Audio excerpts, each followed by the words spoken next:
We're live now. Good afternoon, everyone. Today is Thursday, February 29th. Happy Leap Day.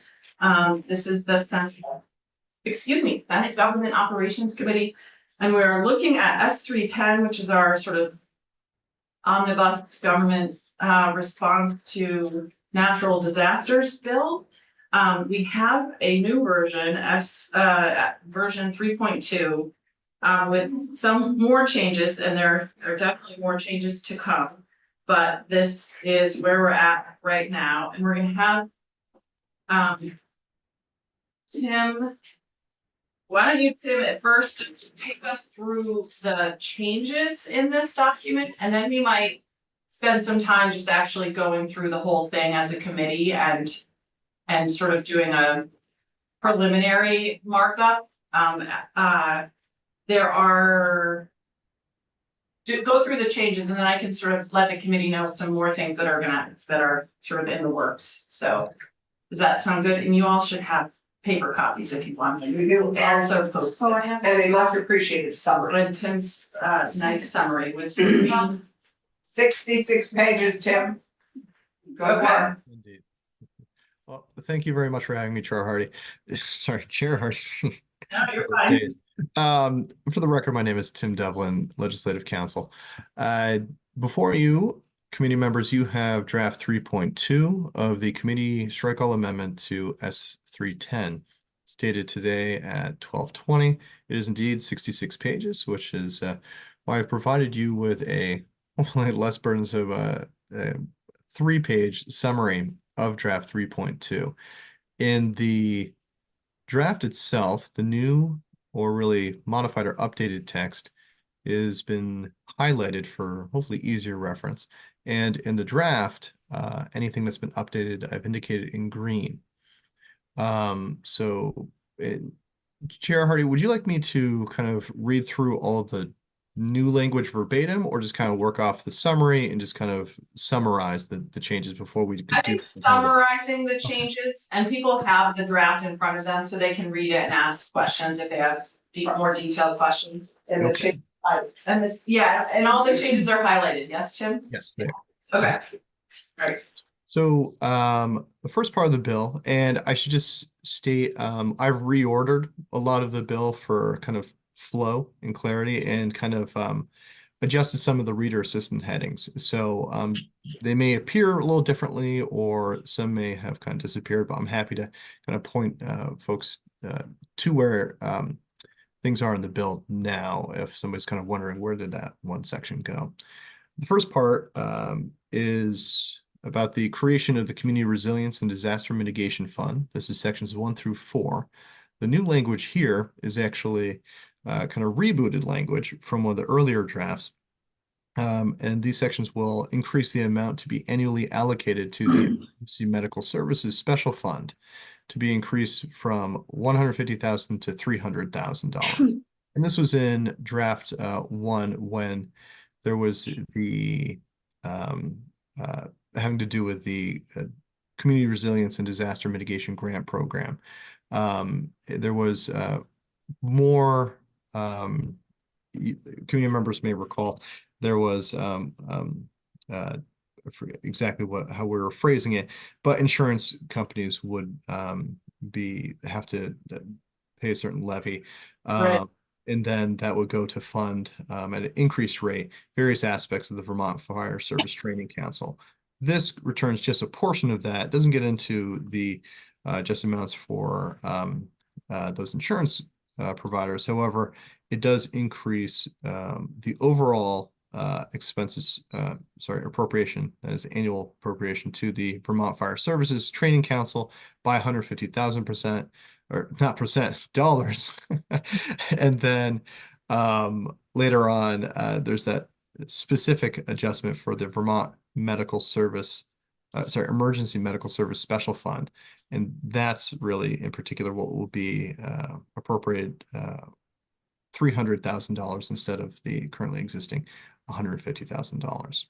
The committee may recall we got testimony from the EMS Association, from Drew Hazelton, about the need for more training funding. He was never able to give me a specific number. So that's, 150 to 300 is doubling it. Still, it's a pretty big increase percentage wise, not quite 150, 10,000 or whatever, but but a big increase. So that's why this language went back in. It was just to increase that appropriation. And thank you for remembering. Yes, of course. Yeah, I'm trying to check all my boxes as we've heard things. Senator Watson. Thank you. I have a couple of questions. On page 3, line 14, money's in the fund shall consist of monies appropriated to the fund. Does this mean that, is that exclusive? Like if they are able to like get other grants to supplement that money, or if there's another funding stream, like if people want to donate to that fund, is that somehow exclusive? That's a great question. I don't know if I can really answer more than speculating. Presumably, the way I understand this fund, and I can double check, is that would be funded by the mechanisms established already in statute. And I forget I think there was some existing language about some of that coming from mechanism that goes to insurers in particular, and then also the regular process of just can always be fed by appropriated funds as well. When it comes to outside donations going into that fund, I don't know. That's an interesting question, though. I can look into that if you'd like. Yeah, I think that's a JFO question. The special funds, some of them have the ability to get donations and some don't. So it depends on how it was established. But Okay, if we're establishing it, we can. we're not. This is an existing. This is the fund. one, but we're changing the name of it. No, we're adding money to it. Okay, we just did it. Okay, Yeah. but we're changing the name. If I have one other- Yeah, go ahead. Thank you. So, going a little bit backwards, page 2, line 1 and I guess 5. So it refers to natural disaster mitigation. And I just want to make sure that it's clear that includes adaptation, like an increase in capacity, which I think is referenced, but also repair. So, because mitigation, I think, could be a little bit squishy. Yep. But so in terms of like preparing for future storms as well as repairing damage from past storms. Okay, so what specifically you want to say? I think if we could add, for natural disaster mitigation, adaptation, and or repair from natural disasters. That's on page 2, right? Yeah, page 2, line 1, and I think also on Okay.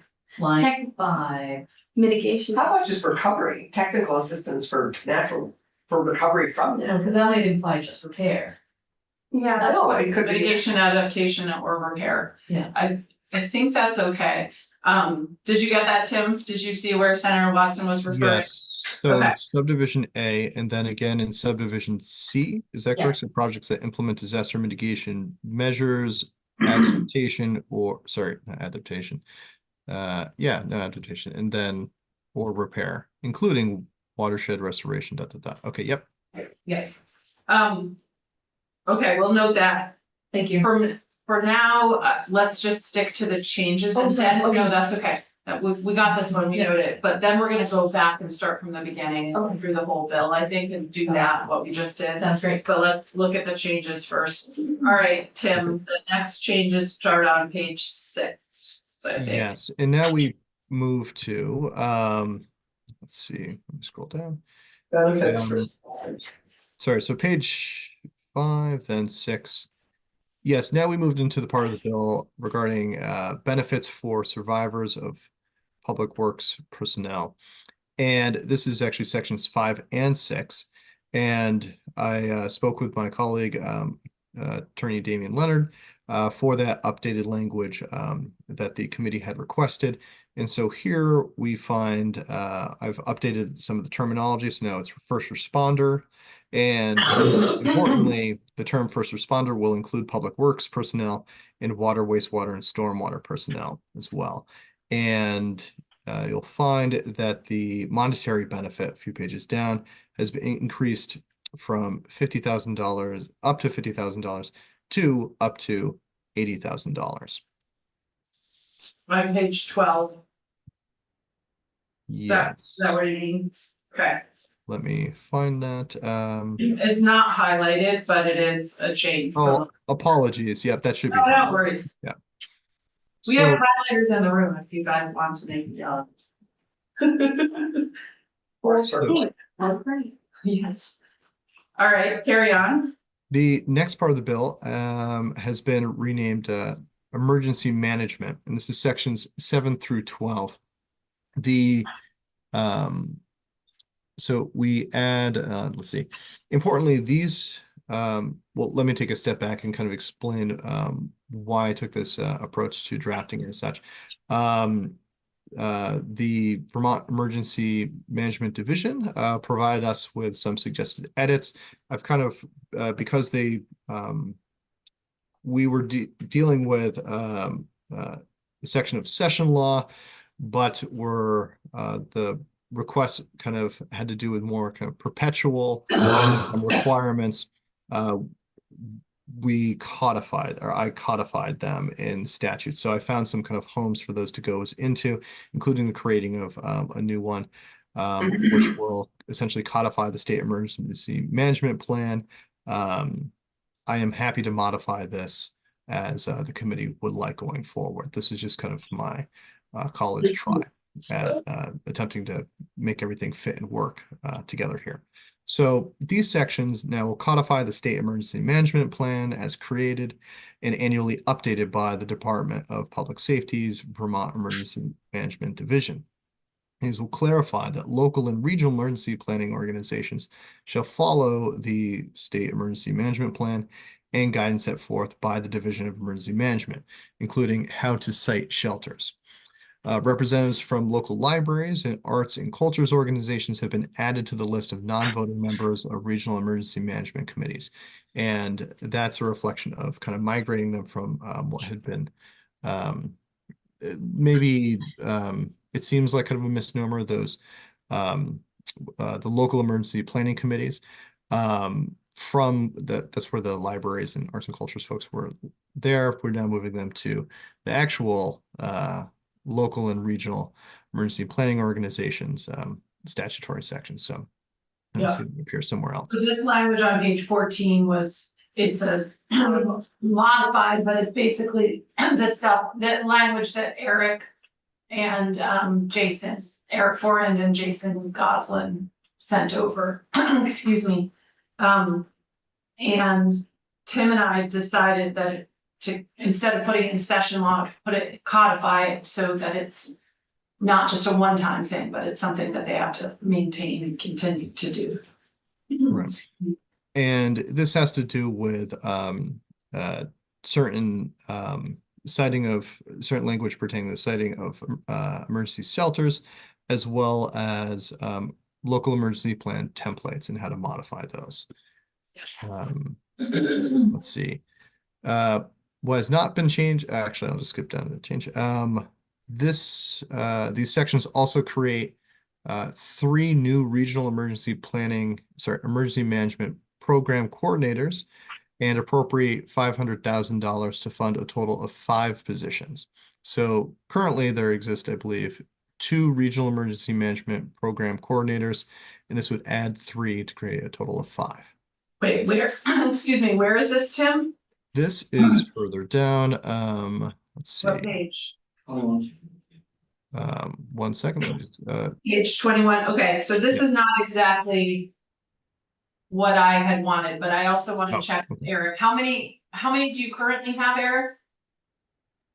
Currently, we have 3, and the governor's budget gave me a 4th. Okay, so. But I would love to have another 3. That's fantastic. Oh, you just said that on record, Eric. Oh. That's great. I'm not officially requesting it. I'm just giving you a general You're just look letting into us my know soul that about how I would feel. Theoretically, if that were an option. So this would be, so you have 3, I think what we want to do is put actually 4 in here, because we want to include the one that's in the governor's recommend. So, Right. 4 new permanent full-time, and they are called regional emergency management program coordinators. Is that the correct title, Eric? Well, that's in transition, but if you want to call them VEM regional coordinators. Vermont Emergency Management Regional Coordinators. We don't actually have to specify the title either. Okay. Okay. That's sort of what's here. Also notice though that on line 14, it says we're funding 5. Yeah, So what is it, 3, 4, 5? that's a good point. So let's say on line 10, 4 new permanent positions. Mhm. The sum, I don't know if we need 500,000 for, how much does each of these cost with fringe, do you guess, Eric? 100. 100. Probably 85 or 90. Okay, we'll say, we'll round up to 100, so this could be 400,000, Tim, on line 13. Okay. And then, as Senator Bihowski pointed out, on line 14, it should say 4. So that was $400,000, and then again on 14 was 4. Okay. Yeah, so. And that would 4, be inclusive of the one that's in the budget already. exactly, I wanna include all of them here, so then that would give you a total of 7, if we're lucky enough to get all of these. Okay. So- Okay, Senator Norris, Did Eric just say he had 3 positions? he has 3. You're gonna create 3 new positions? 4. Actually, 4 now, so that's giving him 7 positions? Yes, correct. These are the regional emergency management positions, so they are the ones that help the regional emergency planning organizations, committees. And they are the ones that are basically the boots on the ground when something happens, and also the boots on the ground for planning and They're the preparation. ones that- They work directly with the town EMDs on training and exercises and pre-planning, working with their local emergency management plans, making sure those are up to date. They work with their REMCs, but yeah, the idea is that if in blue sky days you have the contacts and the relationships in place, that when black sky event happens, then you can utilize that and leverage off it, so. Yeah, So Blue you sky, have, black sky. and the governor's got 1 in his budget, and these are additional 3 positions, 4 positions. this includes the one in the governor's budget recommend, so it would be 4 additional compared to what they have right now. Well, like you said, 7, what is 7 positions? total? Right, he has 3 right now. Okay. Then there's 1 that's in the governor's recommend that we're also including in here, so we're including 3 additional above and beyond what the governor's recommend has. Which is 1 for every other county. 1 for, yeah, so 1 for every 2 Yeah, counties. that's a better way of wording that, every other county. So that, Senator Clarkson. that's my point. That's not even 1 per county, and these are the people that are gonna be working closely with. I assume, if we're gonna do those exercises locally, the local town emergency plans and county emergency plans, however they're organized, they're working, trying to actually get them to do exercises, to get them to be well greased, sort of machines of responsive machines when we need to respond. Yeah, And they're working with the municipalities on getting them on PT alerts and making sure that they are administrators and they can send out those warnings, so keeping that training up. So yeah, yeah, the leverage the arm of the actual EMD to give them support. right. So that's like, each one will have 2 whole counties to deal with. Right now, they have 100 towns, so. Exactly. Yeah, so I'm I always think these optimistic. positions are really important, especially given all the things that we're asking and all the things that we're assuming that Eric and his team are gonna be able to accomplish, so. If we wanna make sure that our state is prepared, we need at least 7, I mean, I think we could make an argument for a lot more of them, but, so. Yes, I'd like to make the argument that every county should have 1. In our county bill, you could do that. So this, obviously this bill has a ways to go. We have 2 more committees that needs to go through, so we'll see how this. But I think we want to put together our best proposal to send next door and then make our case to appropriations. So, okay, Tim, there was a thing on page 19. Okay. There's the the state emergency management plan shall include the mass Yes. care and the local emergency management plan templates. Mhm. Yes, and I should just note, the shall include doesn't limit what is, so these were a kind of retrofitting of the wanted language from VEM. Just, it was pretty particular though to two things. Having Okay. to do with the state emergency management plan, but interestingly, the state emergency management plan isn't codified at this point. There's some references to a plan, so I've gone in and kind of clarified that that plan is this one. But this is an area where I would probably defer to the division themselves as to exactly Okay. what they want in that plan, to the extent it should be codified at all. I think it definitely should be codified. I'm just gonna answer that right now is, even though I know Eric's gonna say they already do it. This is a theme, but I think having it codified and having, enumerated some things that we definitely wanna see in it and. This is an area where the committee, I think in particular, should think about, what else do we wanna include in here? And Eric, we definitely welcome your input here, about Yeah. what's codified as part of the plan. Yeah, obviously my concern there is that those are two specific things and that plan has hundreds of things, so. Calling out two things and not calling out the other ones, or whether or not we can be more generalistic. Use the language to kind of encapsulate what the state emergency management plan is in general, might be better. So I can take a look at that. Okay, yeah, definitely. I think if we're gonna codify it, which I think we should. How do we wanna describe it in statute so that it's a flexible and lasting definition and inclusion, so. Definitely send along your thoughts on how that should be in the committee, just Sure. also think through that. Okay, so Tim, let's skip to the next thing, Okay. So let's see. Just glossing over a few things, I'll just quickly note, the municipal storm water utilities hasn't really Hold on changed. just 1 second, Sorry, Senator sorry. Watson has something, I don't know if I should bring this up now. is it in or one of the later. changes? It is, the, Okay, go ahead. and this might be a So what question. page, where? Oh, sorry, this is, I think this was page 12. Okay, Yeah, I apologize, because this Okay. is, I think this is really a question for Eric if he's still there. I am just recalling that when we were going through this before, and we were putting in like the libraries and cultural organizations into this section, it was maybe not appropriate because as I recall, the local organization for emergency management really had more to do with hazmat. So there's a regional emergency management committee, the REMCs, and then there's the local. Emergency, the LEPC, local emergency planning committee. So the LEPC, which I think you guys had, So here's there's two What- different sections, but the LEPC is the one that's about hazardous materials. yeah. And you talk about changing the name, and I did look into that. That is a federal name. So Ah. unfortunately, Okay. The LEPC, yeah. yeah. It's Federal, called- that's why we added the libraries and arts and culture to the regional ones, because Right. they're the ones Right. we the state created. Okay, thank you. I just wanted to make sure to follow up on that, because I was very interested in changing the name to have something to do with hazmat Right. and So it wouldn't be so darn confusing. yes. Right, exactly, but unfortunately, it sounds like it's like USAR, Yeah. Urban search and rescue. urban search and rescue, it's not urban. And we can't.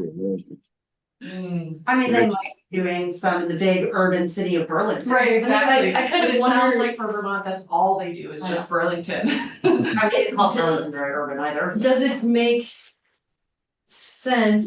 Okay, so the LEPCs, is that section 9? Pardon? Oh, I'm sorry, page 16. Page 16.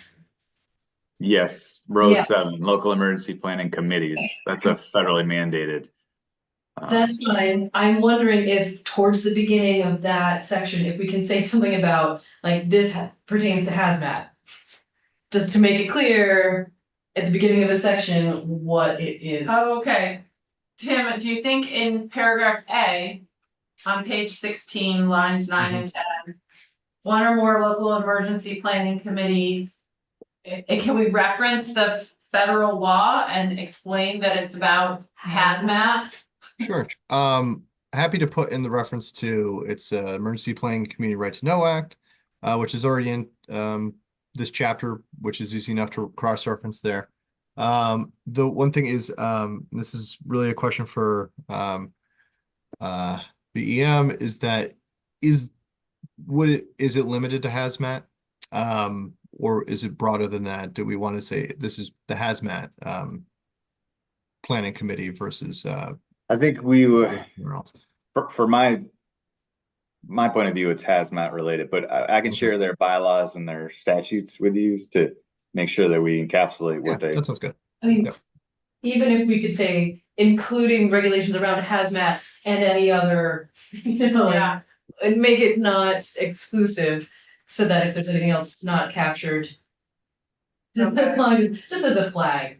yeah, that makes sense. Eric, can you just send that stuff along to Tim? I don't Yep. think I'll need the bylaws, but if so, just so he knows what it is that, and then we can address it in this the opening paragraph, basically. Okay, Thank you. cool. Yeah, Sorry, no, don't yeah. apologize. It felt relevant. So. Yeah, it is relevant. They are confusing. Yeah. All right, then skipping ahead to, there's a whole bunch of pages with no changes, and then there's just some renote. That's right. Municipal stormwater really hasn't changed. There was a definitional tweak there. Creation of urban search and rescue team has not changed. Vermont 211 information privacy has not changed. Emergency communications has not changed. Next changes will be seen in Part 8, language assistance services for state emergency communications, sections 21 through 23, and that is 47. on, that sounds right. Yeah. Yes, actually, page 47. Yep. Did you say 27? 47. No, I Okay. said 47. Okay, good. Good, sorry. I misheard. So here, we have a change in the nomenclature. What was referred to before as interpretation services is now being referred to as language assistance services. So you'll see updates regarding that. In addition, Just hold on for a second. So language assistance services, we got some testimony in my morning committee in health and welfare from the Office of Racial Equity. And they said that the term that is sort of the catch-all term for translation and interpretation is language assistance services. And that was in the context of translation for medical purposes and doctor's offices and stuff, but they said that, so that's why it's changed here. Thank you. All right, Tim, go ahead. okay.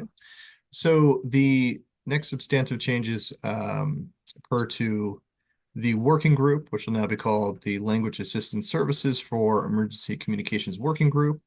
And they'll have the same general task, which is to develop and report on best practices for distribution and language assistance services on mass communication platforms to ensure emergency management. Emergency communications are being effectively delivered to individuals who are deaf, hard of hearing, or deafblind, and to individuals with limited English language proficiency. However, the makeup of the board itself, or the group, has kind of changed a little bit. So now it's the two state agencies, that is VEM and the Office of Racial Equity, who will collaborate with, let's see, Vermont Association of Broadcasters, the Vermont Deaf, Hard of Hearing, and Deafblind Advisory Council, and other relevant stakeholders. Okay.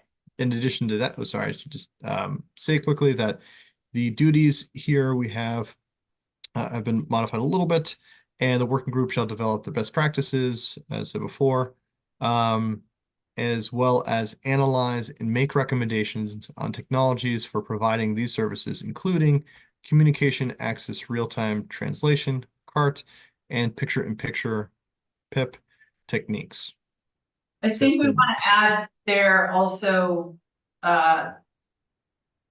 language translation, and I don't, so like Spanish to English to Spanish or English to what Chinese or whatever. I don't know what that specific term is, but Okay. Translation. I think it might just be Yeah. translation, but I also wanted to let the committee know, I sent this section to Eric and Wendy Mays from the Broadcasters Association, to Susanna Davis and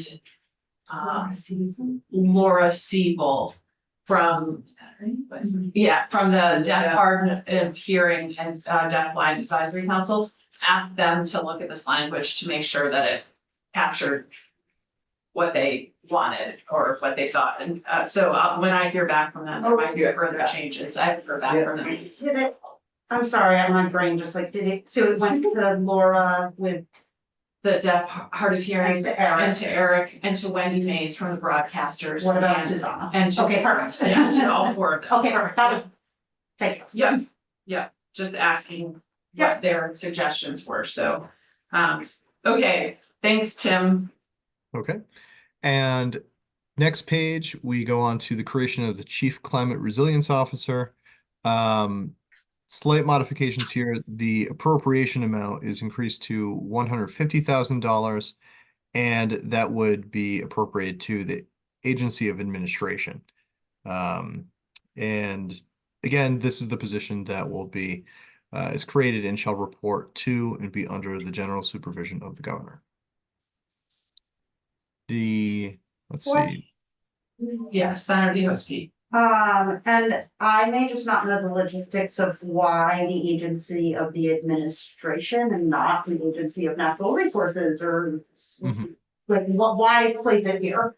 Yes, good I question. mean, we can certainly change this. Okay. But one of the conversations that we had was that a lot of the agencies, including natural resources, have positions that are similar to Okay. this.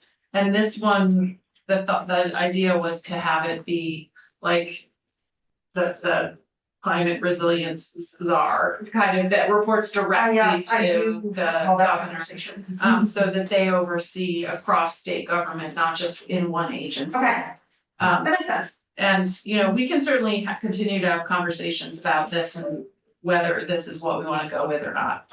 It's been a while. Yeah, I could see it pertaining to V-Trans as well as, I think it's multi-agency. So again, Yeah, I just I couldn't agree. recall how we landed at the agency of the administration. and Oh, why- sure, and I can answer that actually. To provide additional context for this, when this moved, initially this position was drafted to be under a particular agency, but then was redrafted so that it would fall under the direct control of the governor's office. And so then became the question, okay, the funding should be to, and I think I had Office of the Governor in there, but upon consulting with Director Carby, my supervisor, she suggested that the agency administration would be kind of the catch-all for those sub-executive officers with kind of no home. Yeah, it's like there's a chief prevention officer, which kind of is similar. That reports directly to the governor, and I think her position is appropriated to the agency of It's administration. just like Susanna's job. I mean, a lot of these multi-agency jobs tend to be in the agency of administration. Yeah, I don't necessarily have a problem with it, I was trying to understand. Yeah, of I think that's anything that's kind of multi-agency and expecting to be the overarching umbrella for all the others. hot, yeah, it's just, it is one. Also You where have else the- better. And look. I turned it up initially because it was freezing in here. So I will now turn it down. Now that you mentioned it, I'm just gonna take this out. Okay, Eric, I'm sorry, Tim, carry on. Gosh, it's amazing. You guys are The- hot and it's fun. Well, Well, Senator Watson. This is beautiful. All right. It actually reminded me a little bit. So next parts of the bills have not changed.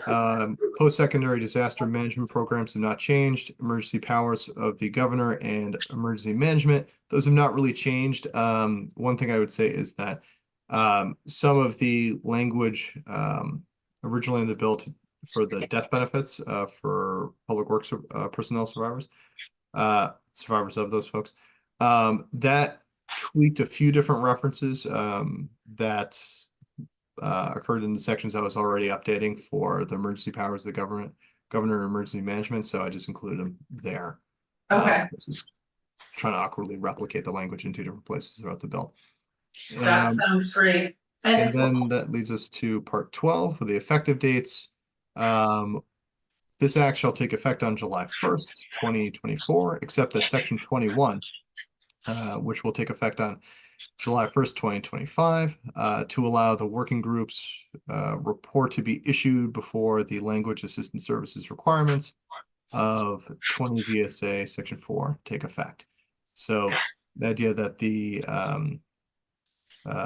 VEM would their requirements for providing those language assistance services would come into effect after the best practices and report back from the working group of which they're apart from.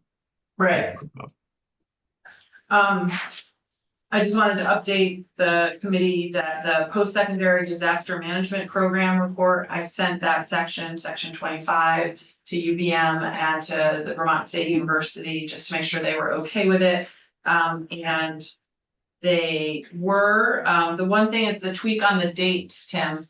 Yes. I think it's it should be February 15th. Okay, yep.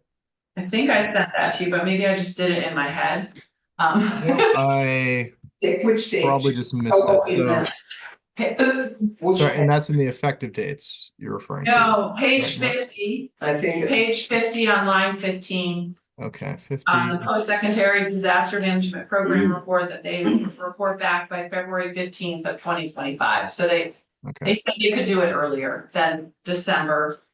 So. Okay. Just having that report earlier, hopefully it doesn't mean they're just gonna say, no, we can't do it, but.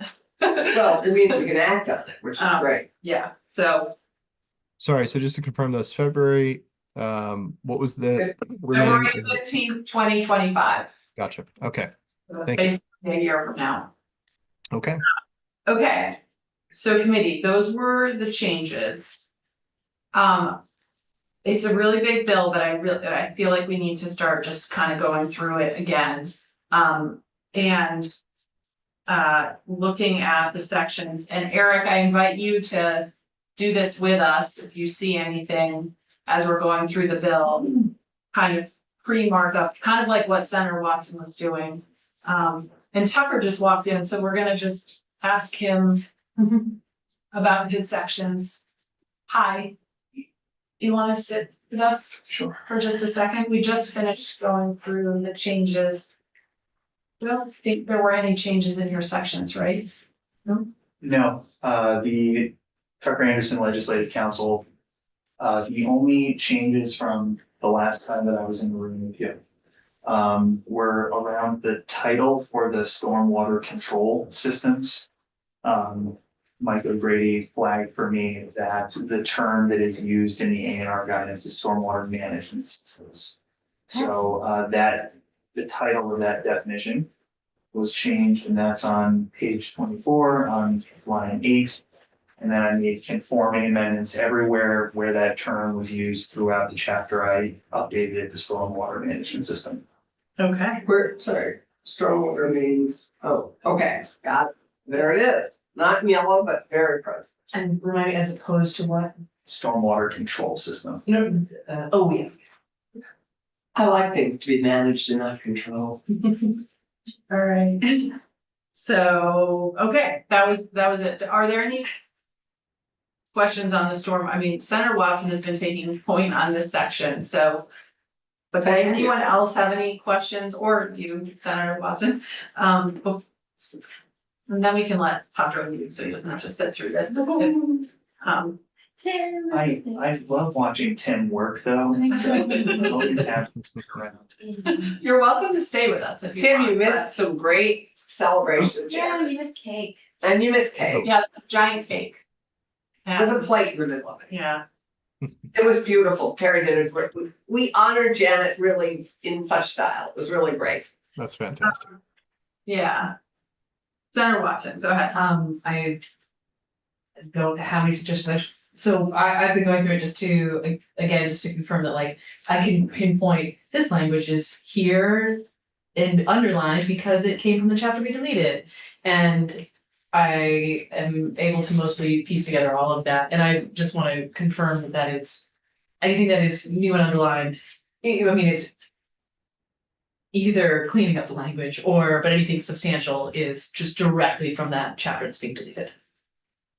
Most, but not all. Okay. So, the pieces that are new are the inclusion of the definition of stormwater management system. Yep. That's new. Yep. And everywhere where that's used, that is also a new substantive change, right? Okay. Because that's bringing parity between the infrastructure used for the sewer systems Mhm. and the different types of infrastructure that might be used for stormwater management.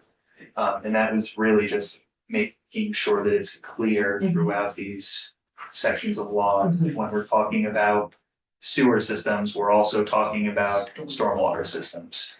The inclusion of the new rate basis. Okay. Oh, yes, for the ERUs. Yep. Mhm. Is, so the equivalent residential units.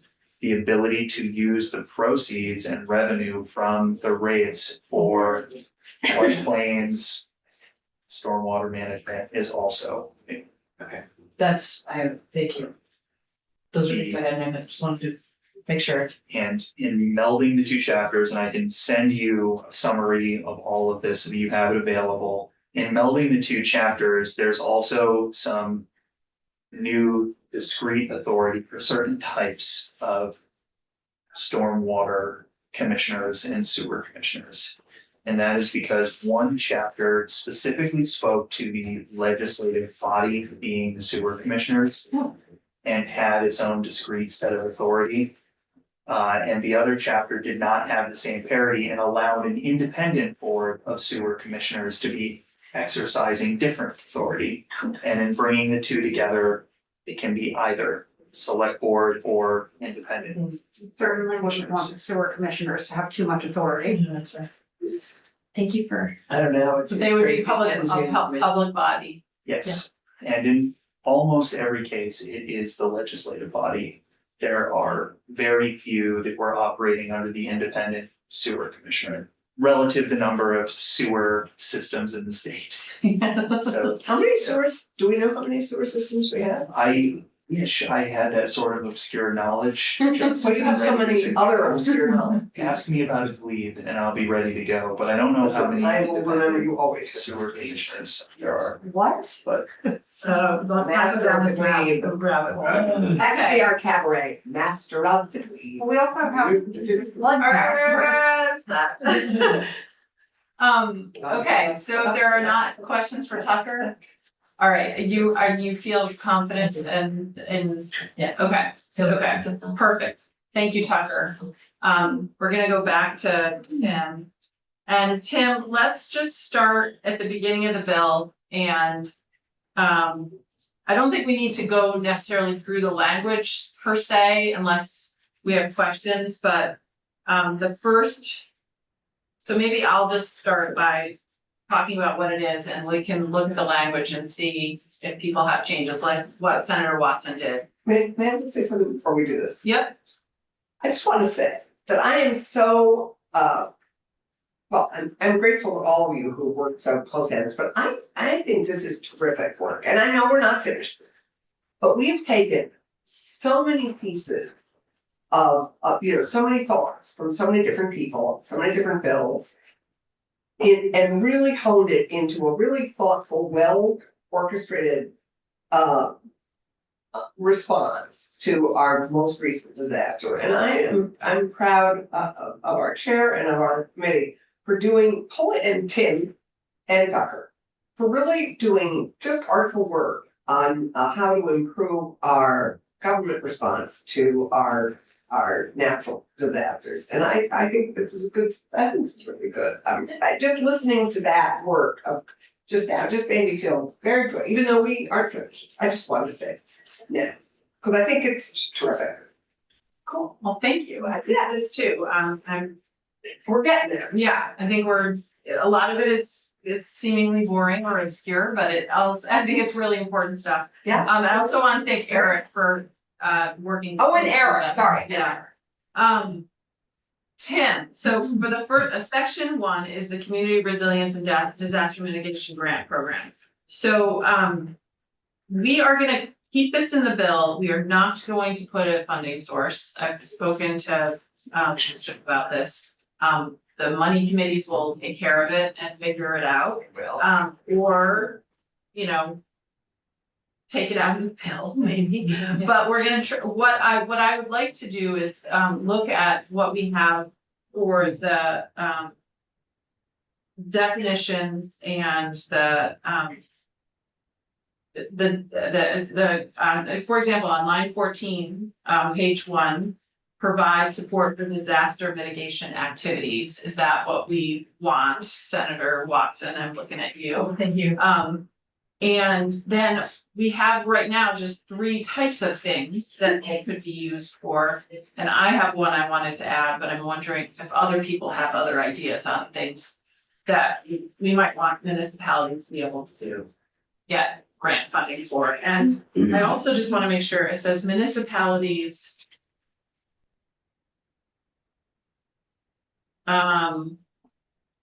that have adopted the state's model flood hazard bylaws. So Eric, could you tell us a little bit about what those are?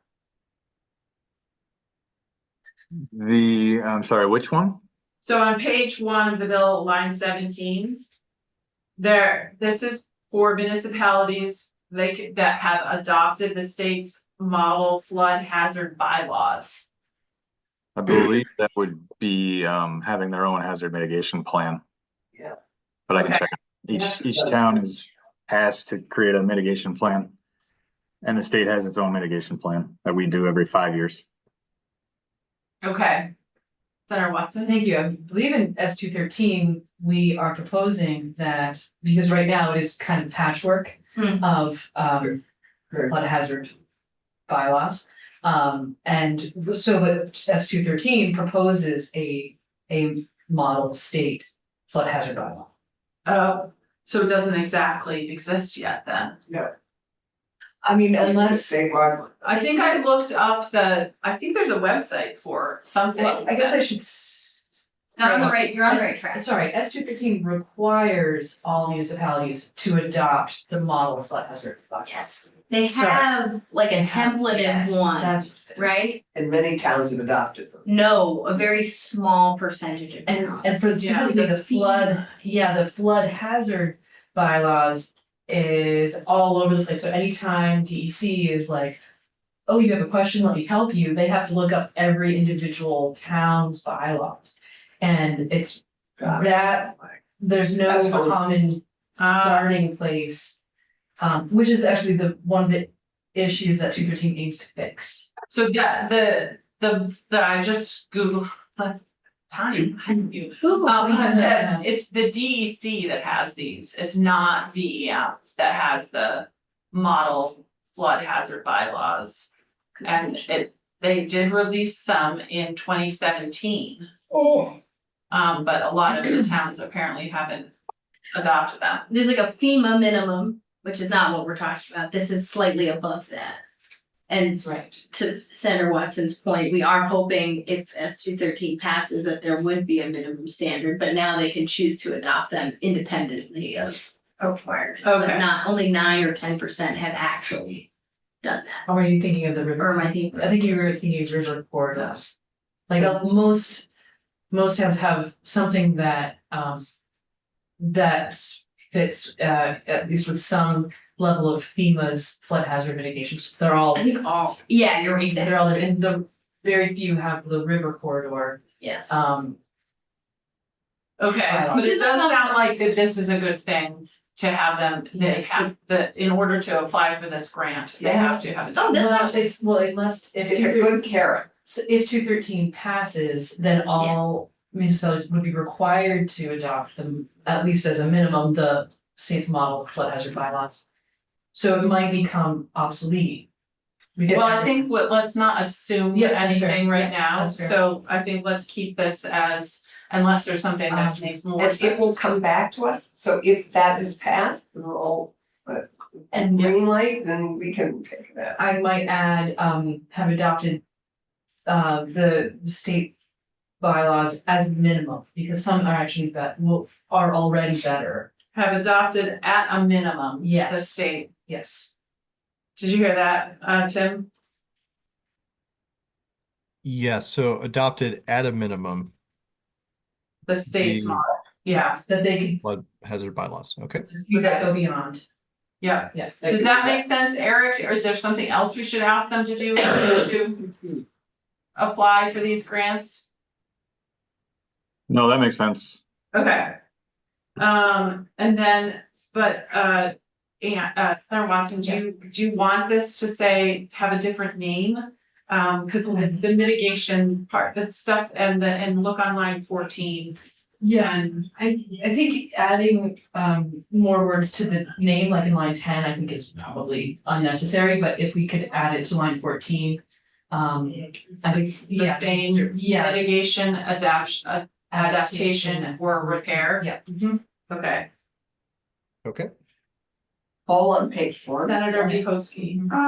So I agree in adding adaptation and repair. My concern is that if we're only looking at mitigation, adaptation and repair, we're not looking at things that, like, I don't know how exactly I want. We're looking at changing existing things rather than building in better ways. And I think that if we're talking about community resilience, we need to be thinking about also helping support our communities to go forward, even if they may need to build new housing, and how do we support them? You know, we heard from some people that like, yep, I'm gonna keep living in the floodplain because there is nowhere for me to go.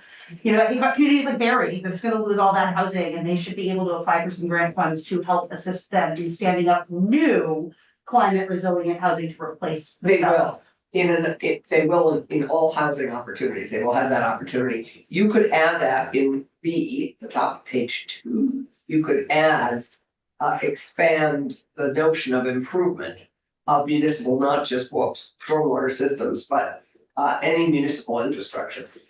Yeah, well, You could add yeah, that, we can 'cause she certainly asked us add things that. to what we wanna do. I don't wanna stray too much into housing, cause I Because think we don't that's a wanna do whole that. other thing that We're somebody else, taking some other it up. committee is doing. Okay, the other thing that on this section, you know, as we're thinking about making investments in resilience and disaster mitigation, I think it's important that we hear from our environmental justice board. So that we center this work in environmental justice and making sure that these grants are going to the communities that are the most impacted. We could, Senator Watson. Thank you. So one about the housing thing. This is me just like interpreting this, but I would think that adaptation, that building out of the floodplain is part of adaptation, at least that's how I think about it. agree. And there is a list of, you know, how the money, it's like a prioritized list. Yeah, so line 13 is like ranked in priority order. And so as part of that, maybe we could include a priority for helping EJ populations. Yeah, I think that there is a, and you might know better than me, but there is some measure that we could probably reference in here. Yes, I think that That is. it's kind of like the it was used it's used by Efficiency Vermont and others. It's called something. Your other bill that we moved to your morning committee had it in it. I should know it, and I don't. Okay, we Well, will, I can. we will add that. Can you look into Yes, what the yeah. language should be to address what Senator Mihoski's Does that do it, or is that not? I mean, it feels a little bit symbolic. Have it in the priority list? Yeah, I mean, I think a lot of times we sort of add things into a priority list, but because we're not looking at it from that lens. The same people who always get left behind again, like, I think we should add it to the priority list, but I think it would also be great, to just hear from the people doing that work day in and day out, if they think anything else should be put in here to really capture that. Okay. We're running out of time for witnesses at this point. We've heard from like 75,000 witnesses, so we can try to get them in. I will, if you have specific names, we can try. Okay, so what about first let's look at the grant awards. The three at the top. There are page. 3 at the top, and I think maybe the municipal stormwater, that one was added because we had that little mini grant program that we took out of ANR, we put into this. So we could make it just the improvement of municipal, Infrastructure. stormwater systems and other municipal infrastructure. So we're calling out stormwater systems, but, okay, so Tim, did you hear that on, So this is subdivision 1B, technical assistance for the improvement of municipal stormwater systems and other systems. Was that right? so in other municipal infrastructure? Okay. And Yeah, go ahead. to go with Tanya's, part of Tanya's concern, we're very interested in all these resiliency committees.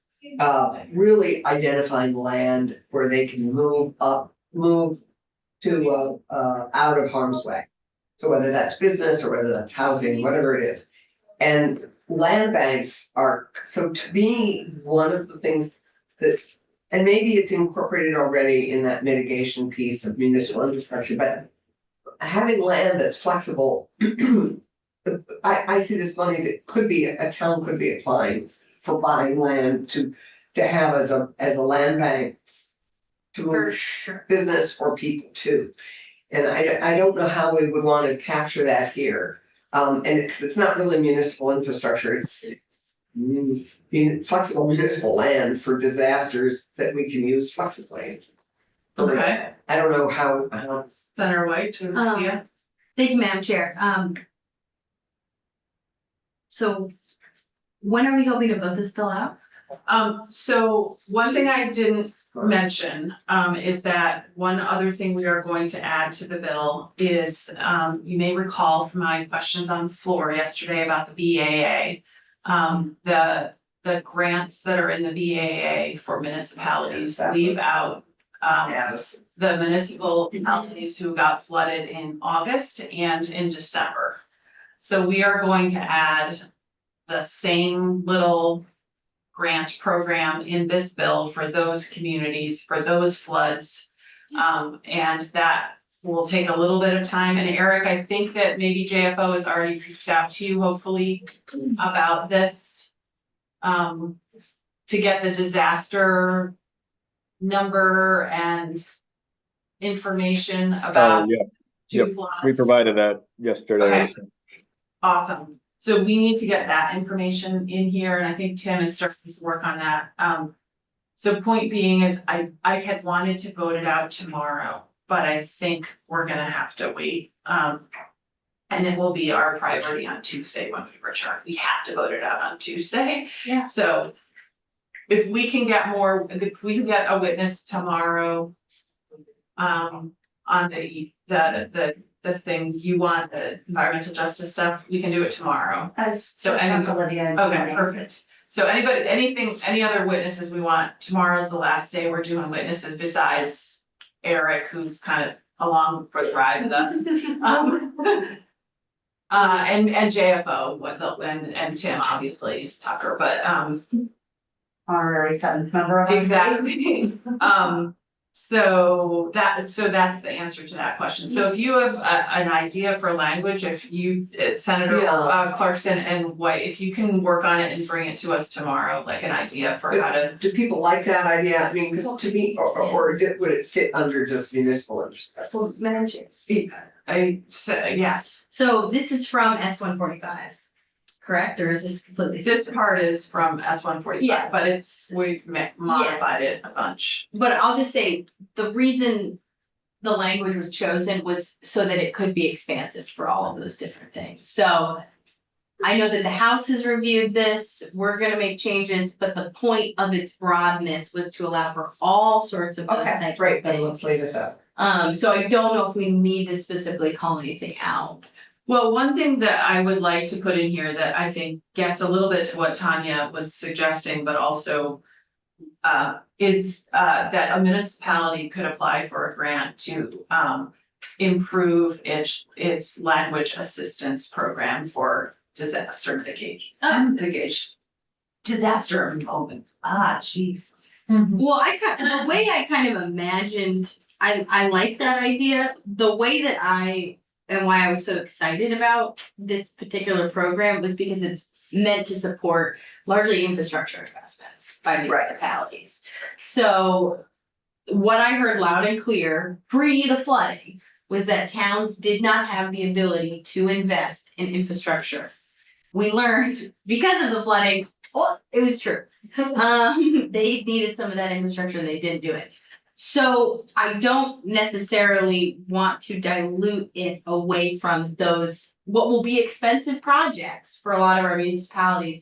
And I don't necessarily think, like, when I think about, and I totally respect where you're coming from, but when I think about the priorities of some of our towns, we're talking about like life or death scenarios with infrastructure, like roads, bridges, culverts. And that's kind of where I saw this bill taking shape.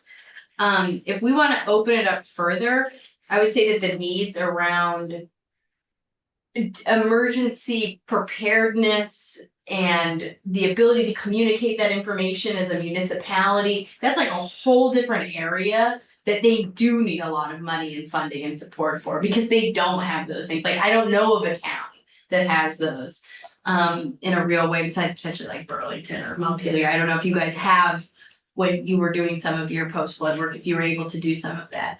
So I don't know, I'm just a little hesitant to get too far into changing it, because the goal was to respond to the very serious, to mitigate a disaster from happening, Right. not necessarily respond to a disaster in the moment. I hear that, and what I think is that it's part of this larger bill that is about government response to natural disasters, and a lot of what we've heard in testimony is that the government doesn't respond Right, necessarily well for all people.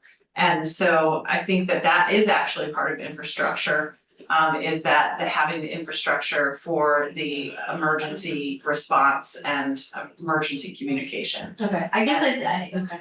And so this is just a list of what they're allowed to apply for, and some towns, you know, I think a lot of towns would, if this actually ever becomes law, would, you know, potentially apply for a culvert.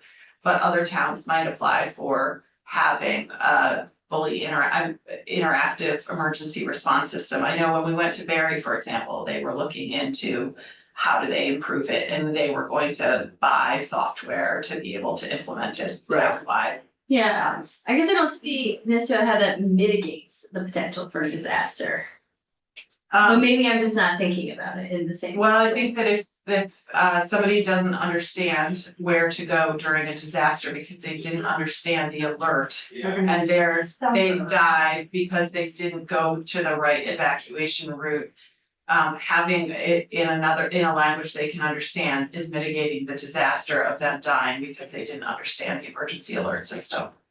And I think my point is the goal of the original program was so that that person would not be in that situation, because the infrastructure would be in place to prevent that scenario from taking place. Right, and I think that all bills change and evolve, and this is part of a larger government response to disaster. I'll give in on it. I think that you know, having options for what the municipality wants to apply for. And but make it as flexible as possible. So Because it that- may be land, it might, you know, it might, particularly with places that flood often. Also, I feel like we go through VEM versus see, them. I like it, and I see it's also part of C, in my opinion, projects that implement disaster mitigation measures, including Right. reducing risks to lives. Yeah. Right. So I like the inclusion of that as a specific option, I mean, yes. Yeah, and we added public collections of historic value. That was the suggestion of the humanities group. So I think, and maybe it's not just about language assistance, but sort of Emergency like alert systems. emergency alert systems, and the sort of the systems that towns have for helping their citizens understand or their residents understand that what to do in an emergency. So, Probably so we add another one that's emergent, improvements to townwide emergency alert systems. emergency communications, I think. I mean, emergency communication systems and language assistance. That is communications. I mean, Yeah, well, so I know when we were in Barry, they were talking about possibly wanting like essentially the equivalent of tornado sirens, but for floods. So the only, can I just make one other point to this? Yeah. Which is one of the funding mechanisms that we were considering for this grant program is meant to be very narrow for what the money, you can't have a capricious, we haven't decided on a funding stream for this. And one of my concerns is that there are potential funding streams for this program that I think the way if we continue to grow out what is relevant for the grant program will make it seem that we are trying to get more money than is warranted. Do you get, okay, so make big oil pay could potentially be a funding stream for this. Oh, good. All kinds of stuff in that bill. Exactly, sure, great. I am a little nervous about. I'm not quite there yet, but I will drop the ball on this one. I love the idea of them using it for other things. I'm just nervous that a potential funding stream would not be eligible for this if we just keep growing it outside of like literally the bare bones stuff. of municipal response. Yeah. municipal infrastructure. Well, we don't have a funding stream for it, and that's not our job. Okay. So we're not gonna put a funding stream. Unless you Yeah. want to find it. So I think what I'm interested in doing is what we heard in testimony from people about what happened in the government's response to our most recent flooding. And we heard a lot about, communications, we heard a lot about equipment, we heard a lot about infrastructure and personnel. And so I think like those four things, communications, infrastructure, personnel, and equipment, in some way should be able to be funded by, and each municipality might have a different need. There could be some municipalities that apply to raise a bridge. And I would think that Barry would, be one of those that needs all four of them, and maybe all of them need all four of them. But I think that it's up to the municipality to determine what is the most important thing, and maybe we even say that those are the four, that's what I learned by listening really closely to the testimony on this bill and working through a lot of it, is those four things are what we're trying to improve. Yep.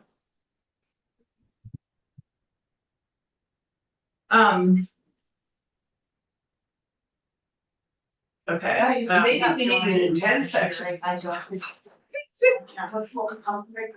Just joking. So what did you leave? That was helpful, the four things. What are the four things that you see? Personnel, infrastructure, communications, And equipment. and equipment is sort of like, Equipment and infrastructure. it's sort of like infrastructure, but I think it's more specialized, like Vectors, huh?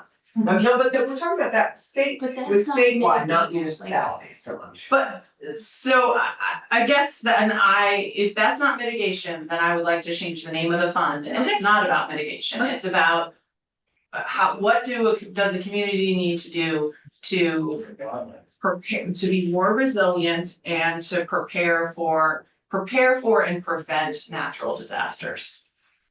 We should And do that. respond to that. And respond. I think it's about mitigation, prevention, and response. Yeah,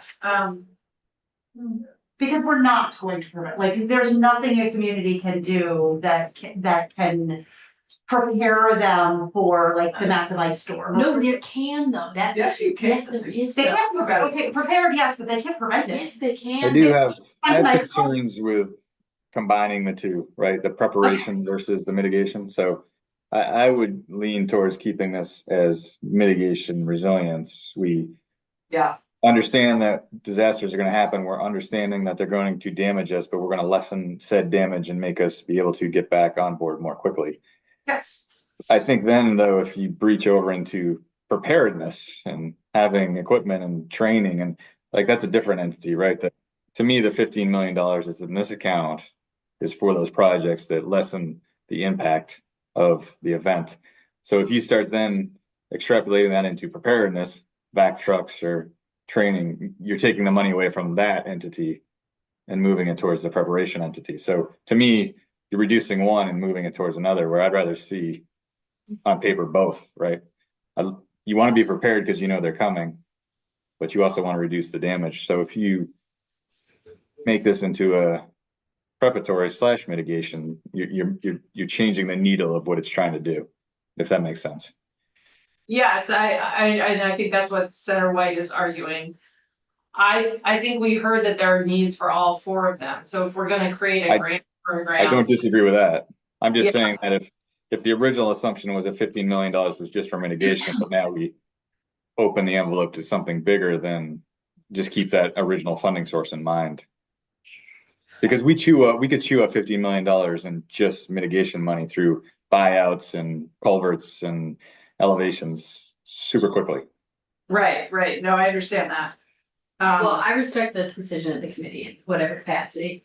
Well, why don't we all think about this more and about how people want to have this.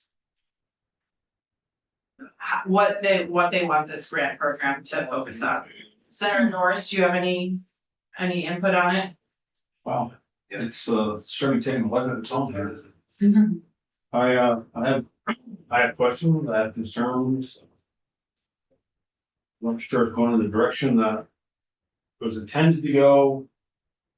Along with now individual townships having the ability to who missed the VAA money to whatever else, now you want to roll them into this for a grant application? No, that's gonna be separate, that's separate. It's gonna be separate. That's the bill. No, it's gonna be in this bill, but it's not part of this grant program, that's, It's gonna be the bill, right? yeah. And then there's still, I realize that we're not responsible for the funding side. I wrote down all the funding mechanisms, but not mechanisms, but money's being spent here. And when I read the headlines about us not having a whole lot of money here and 18 to 20% on allegedly, who knows what's gonna end up, but I'm just wondering about the cost of this. I'm wondering about grants. I'm wondering about on page. I got the pages all written down here, won't you know? Where page 60? Page 60. Page 60 has already. This is the least of my concerns I might add. Page line 20. The 9 public members shall be appointed, and then for whatever reason it was crossed out. Staggered terms, and we let the Speaker of the House, the President pro tem, and the governor now appoints 3 more members. Where did that come from? Whose suggestion was that? Why? These are little things I like to ask them. Okay, well, we're not on that section at this point, but this was updating the emergency powers section. And this is to be able to provide a balance, and more, a balance of who's appointed. What section are we on then, what I ask? We're still on section 1. Page 1? Yeah. I think we've made it to page 2. So I also am not sure if we don't have a funding source. I mean, this originally was supposed to be that sort of insurance thing. I'm Right, not sure that we need to create a fund. It may be that grants are just funded by the general fund. It may be they're funded by the super fund. It may be they're funded by a special fund, but that is sort of not necessarily our decision. although we could still keep our antenna up. Yeah, it is certainly, I mean, we can, And you could keep buying Powerball tickets that are dedicated to resiliency and mitigation. I live in hope and drive to Whitehall far too often. You can buy this. Okay, so why don't we put a pin in this one and everybody think about what they want for that grant? Yeah, I hear both Becca's desire to keep it fairly narrow and make sure that we have a little bit of flexibility because every town's needs are different. But Yeah, I guess my main thought was it seems like the state has a lot of opportunity to invest in some of our infrastructure needs when it comes to preventing major disasters. But on a local level, it was actually like our small brooks and other areas that aren't controlled by the state that caused a lot of the damage. So that was kind of the angle I was thinking, but I'm open to it. I mean, unexpected things like the landslides. Yeah, I mean, things like that you can prevent. If Okay. we do, we're gonna move on. Well- So we're gonna keep, yeah, I mean, that goes to the work you're doing in natural resources. We're continuing to work on further preventing climate change. That's our biggest job right now is to try and put a slow stop to what is destroying our environment.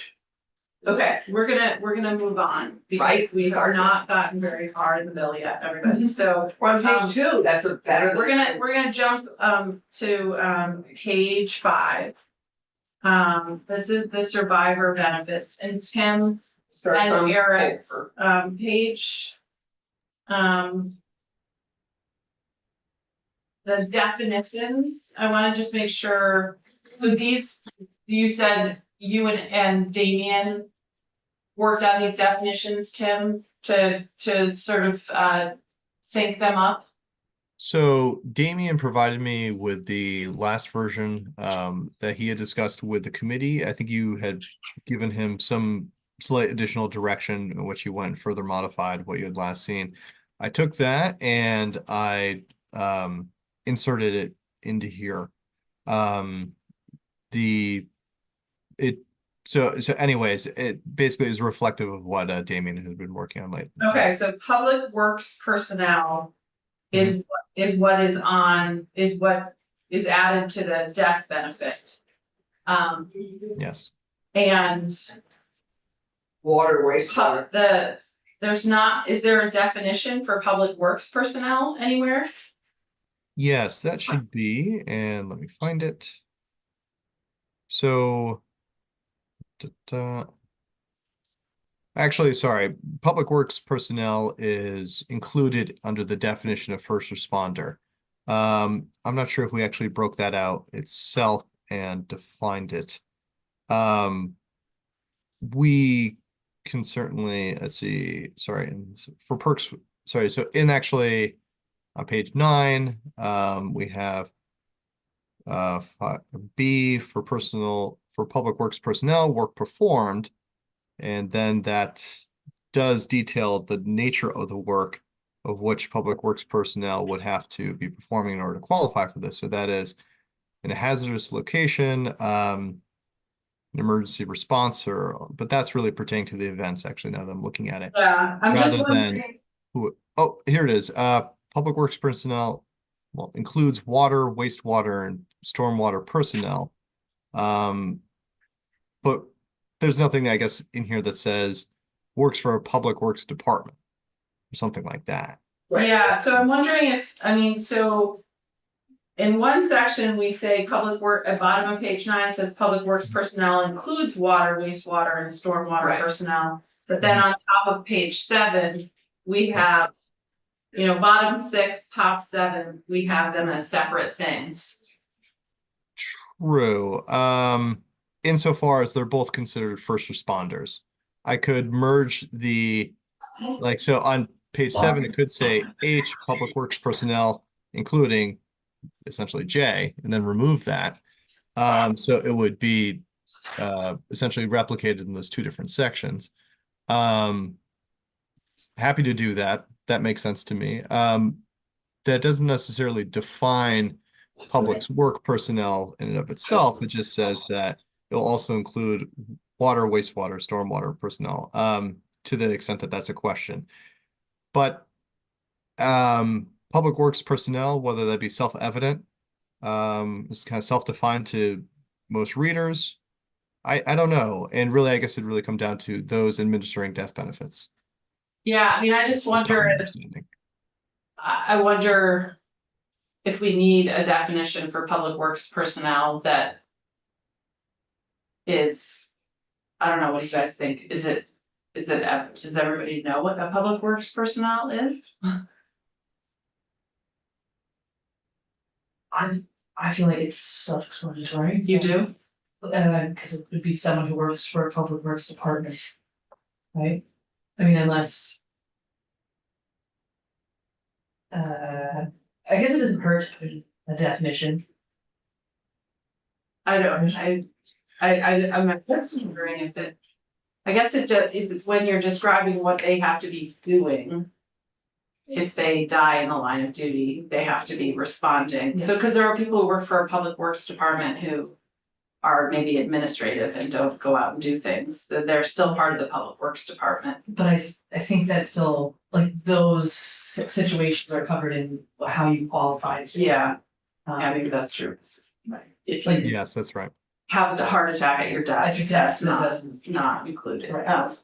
Senator Mihoski. And this sort of brings me back to a point I feel like I've beaten to death, but that maybe rather than making a list of first responders, we should better define what it means to be a first responder, so we could look at the definition and be like, yes, what I was doing, I mean, why not? You know, I look at this list and I think, why not DCF workers that are responding to an emergent situation in a home? Why not, like, and so I go back to maybe where we need a stronger definition is in what a first responder is, and we sort of eliminate the list so that people can look at the definition of first responder and say, yes, you are doing that, Yeah. but it may not be for this bill. I wonder. Eric, do you have thoughts on it, any of this definition of public works employees or a definition for first responder that would be all inclusive? So we don't have to have a list. Yeah, I mean, we had a debate earlier, so no, Okay, because typically, I'll use the word on the street, a first responder is police, fire, and EMS. So moving it over to also include EM, you know, is one thing, and then if you're extrapolating it down the list, it's not the normal nomenclature, but it makes sense to what you're doing. Because you want to define, because it's like I forget the terminology we used during COVID, but the required personnel, everyone got to be on the list eventually. It was, yes, we had to have the mechanic and the caterer and the dentist, so putting some finite line makes a lot of sense. yeah. Yeah, the frontline workers, everybody was eventually a frontline worker. Right.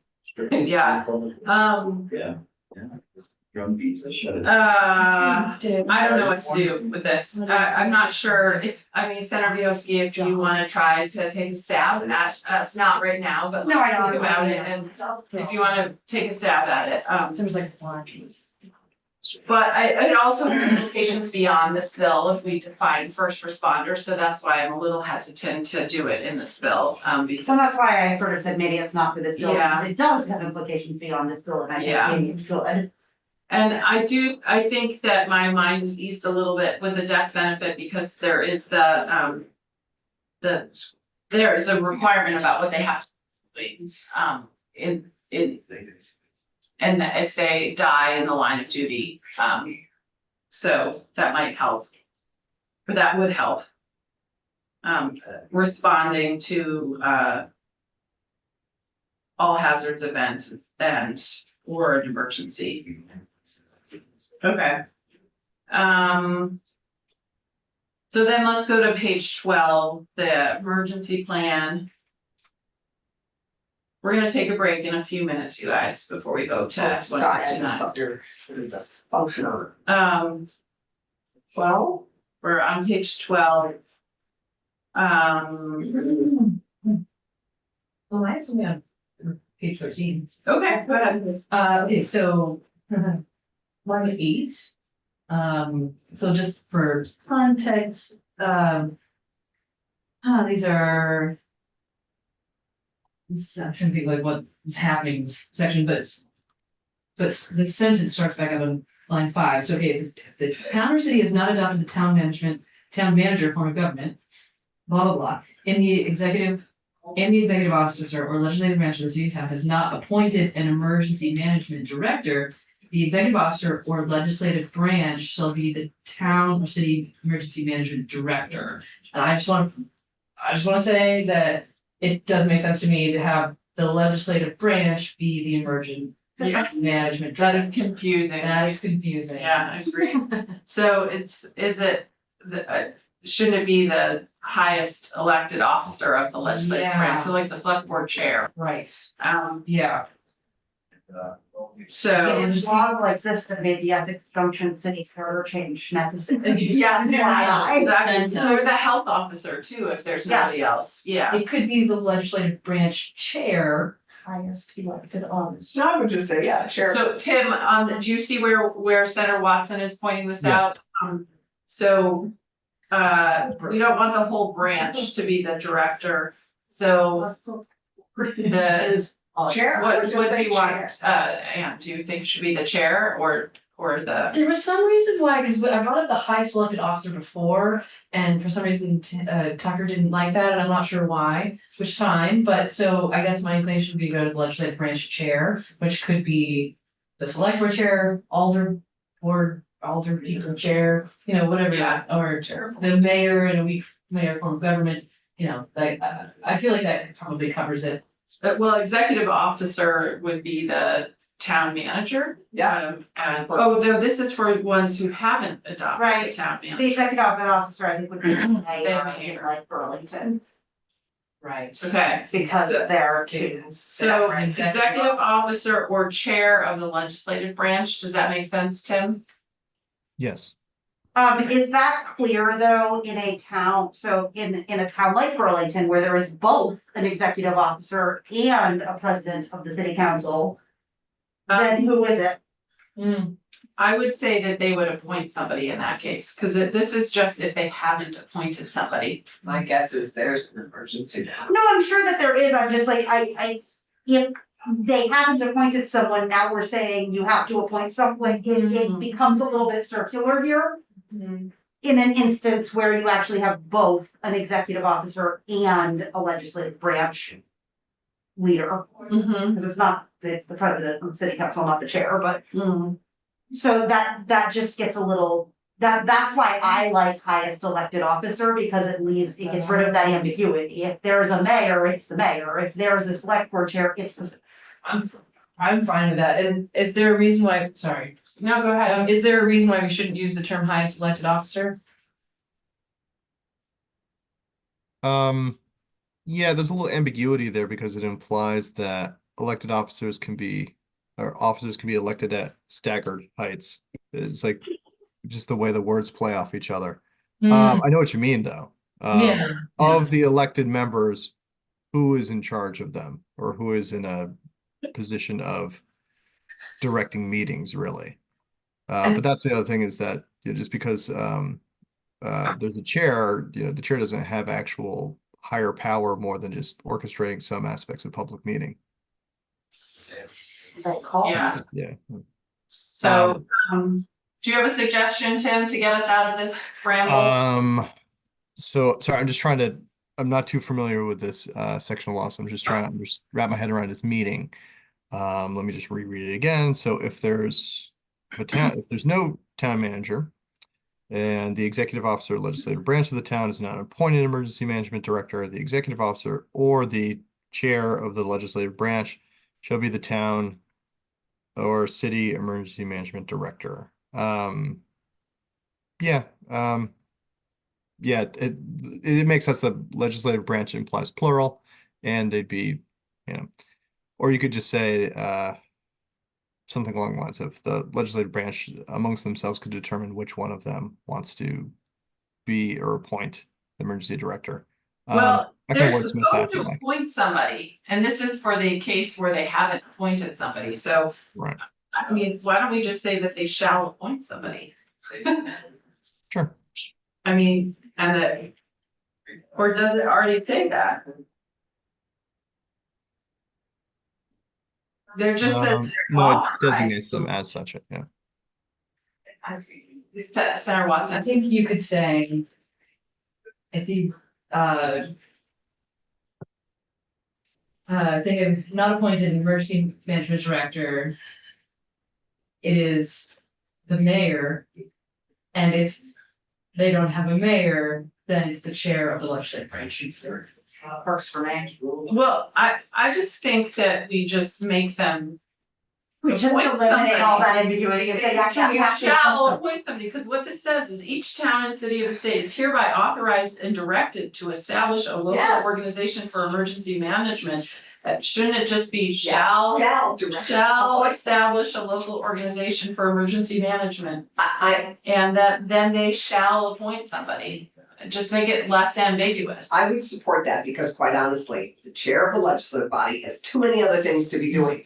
I think this is a big job, somebody needs to own it. And it needs to be an appointed, somebody who is willing to do it and is willing to be appointed to do it. So I actually think it shouldn't be too much multitasking. I think it should be a dedicated person. Agree, and it's a really important job in the instance that they haven't. And an emergency happens, then what?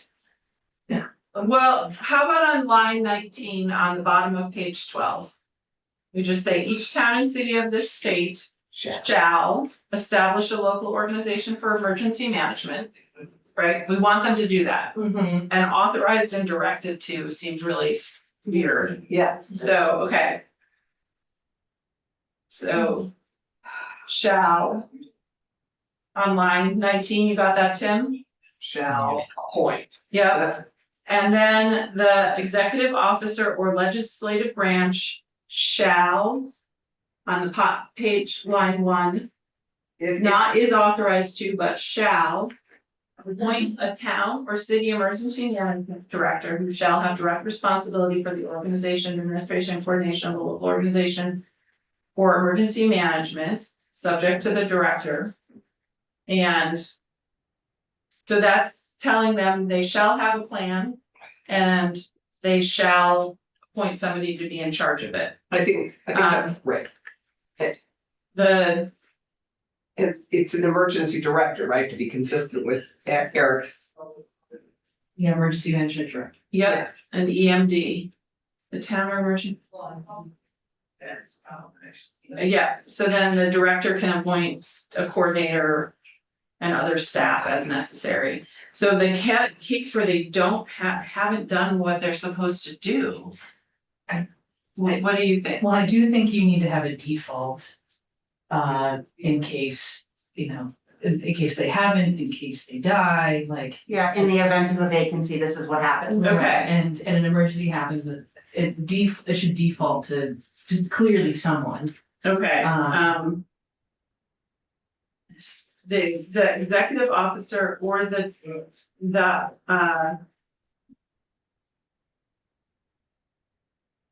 chair or president of the legislative branch. You're concerned about the or, who's it, the mayor or the chair? Yeah, in an instance where you have both of those, that was my concern. Yeah. I wanna, in an instance of an emergency, I wanna treat it as little question and ambiguity as possible, to be very clear. That's my Right. One question is that. Yeah. Is it, correct to say that the executive officer? I mean, when you don't have a town manager, that is the mayor? Or is executive officer like the town clerk? Sorry, in a instance where a municipality does not have a town manager, but does have a mayor, it would absolutely be the mayor over the clerk. Although a clerk would be if elected, it would be its own executive. Same way like Secretary of State's its own executive kind of thing, but the executive is the governor. Yeah, and we could spell that out here if you'd like, yeah. I think we should, Say the executive officer, or if no such officer exists, the chair or president of the legislative branch. Love it. Okay, did you get that? Yep. That works for me. That's sort of a law. Okay, this is, Currently look like this? yes, we're Yeah. doing our job here, making it I know. more better. Okay, we're gonna take a break, because I think we need it, and then we're gonna come back, we'll come back to this tomorrow. Think on the grant program, please, think on the things that you were, and then we're gonna take a break and then do S-159. So we'll come back in 10 minutes, okay? Thanks.